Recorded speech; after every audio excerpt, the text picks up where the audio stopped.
Secara harfiah, korupsi atau corruptio yang berasal dari bahasa Latin berarti busuk. Beberapa pakar juga menyampaikan pendapatnya mengenai pengertian korupsi. Salah satunya,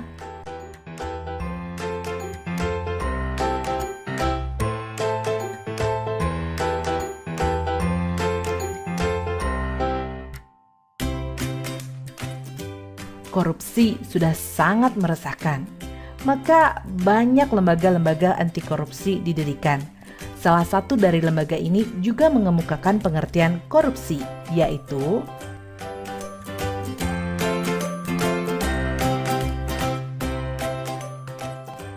secara yuridis, definisi korupsi telah jelas dan gamblang tertulis dalam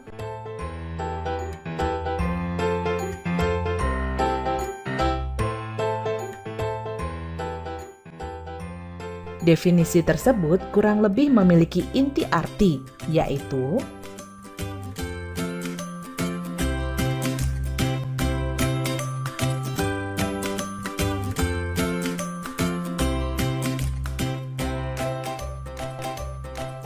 sesuai Undang-Undang Nomor 31 Tahun 1999, tindak pidana korupsi atau tipikor terbagi menjadi 7 bentuk yang pada awalnya dibagi menjadi 30 bentuk.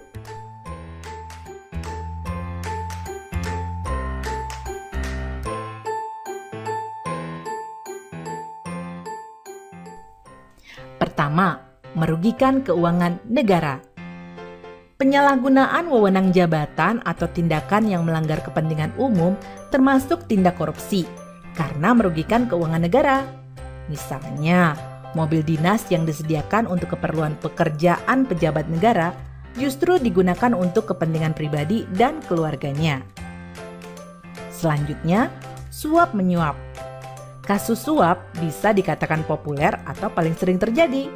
Suap biasanya dilakukan sebagai upaya memuluskan kebutuhan si penyuap dengan memberi sejumlah uang. Contoh kasus suap yang hampir setiap hari kita temui di jalan adalah para pelanggar lalu lintas yang memberi sejumlah uang kepada polisi agar lolos dari hukuman. Ketiga, penggelapan dalam jabatan.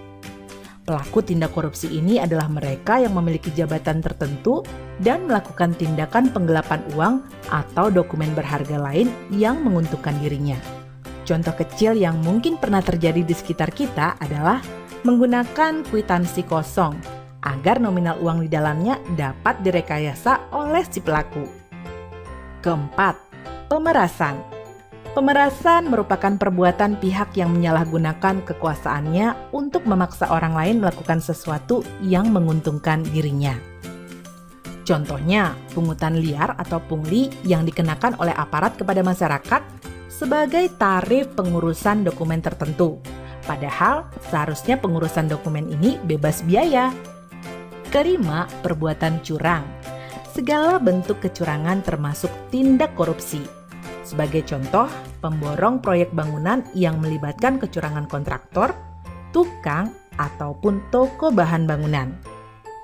Keenam, benturan kepentingan dalam pengadaan, atau yang dikenal dengan conflict of interest. Maksudnya adalah seorang pejabat yang dihadapkan pada peluang untuk menguntungkan dirinya sendiri, keluarga, ataupun kroni-kroninya.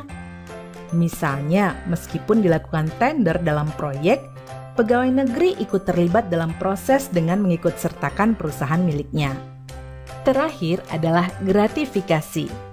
Tindak pidana korupsi ini sangat dekat dengan masyarakat.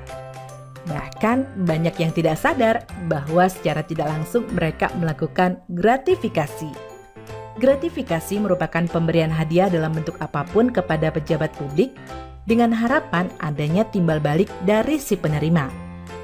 Hadiah yang diberikan bisa berbentuk tiket perjalanan gratis, paket liburan gratis, parsel hari raya, dan lain sebagainya. Anda dapat mencari contoh-contoh lain dari tindak pidana korupsi, agar Anda dapat lebih waspada akan tindak pidana korupsi yang mungkin terjadi di sekitar. Dari penjelasan ketujuh bentuk korupsi dan contohnya, dapatkah Anda menelaah apa yang menyebabkan pelaku melakukan berbagai tindak korupsi tersebut? Menurut Ghosn Theory, faktor-faktor penyebab korupsi ini meliputi 1. Greed atau keserakahan, 2. Opportunities atau kesempatan, 3. Needs atau kebutuhan, dan 4. Exposure atau pengungkapan, yang berarti konsekuensi yang dihadapi oleh pelaku kecurangan apabila pelaku terbukti bersalah.